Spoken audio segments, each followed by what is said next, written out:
So Kristen, you just finished arguing at the Supreme Court, but you're in your office in Scottsdale. How are oral arguments different this year?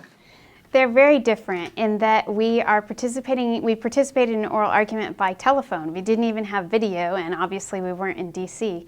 So we have to listen very carefully to the conference phone. And in addition, instead of the justices piping in to ask questions whenever they have them, they're each allotted a specific time frame in which to ask questions and take their turns. It's a very different format. How do you feel oral arguments went today? I think they went great. The court expressed concerns about reversing the long-standing rule that we are advocating for here and that the 11th Circuit departed from. We're hopeful that the court will rule in our favor, not just in our favor, but in favor of all students, as there are many students who may not suffer quantifiable harm, meaning harm they can prove in dollars and cents, but that doesn't mean that they shouldn't receive redress. Just because they can't quantify it or it doesn't have an easy price tag doesn't mean that it's not redressable under the Constitution. And what's at stake in this case? What's at stake is whether victims, particularly victims in civil rights cases, can essentially have no redress, have no ability to hold the government accountable, to receive a judgment in their favor, and to receive even partial redress. Nominal damages never can compare to the harm done, but it's important that we vindicate those rights, and the courts have said that in the past.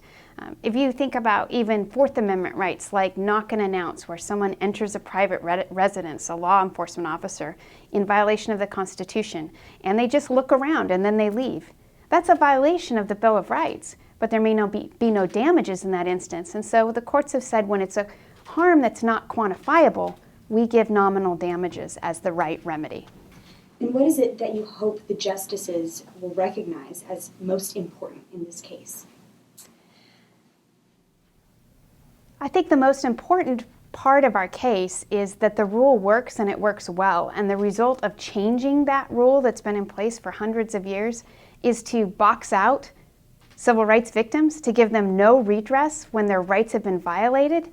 And equally important, it puts all of the incentives in the government's camp to essentially wait out the clock on litigation, and it allows them to litigate a case, roll the dice, and then when the odds look like it's not in their favor, they can throw in the towel and moot the case under Article 3, meaning just make it go away. Changing a policy, which you heard about in this case, the government changing the policy only affects future students, only affects events in the future. They need to do something to remedy the past harm that they caused.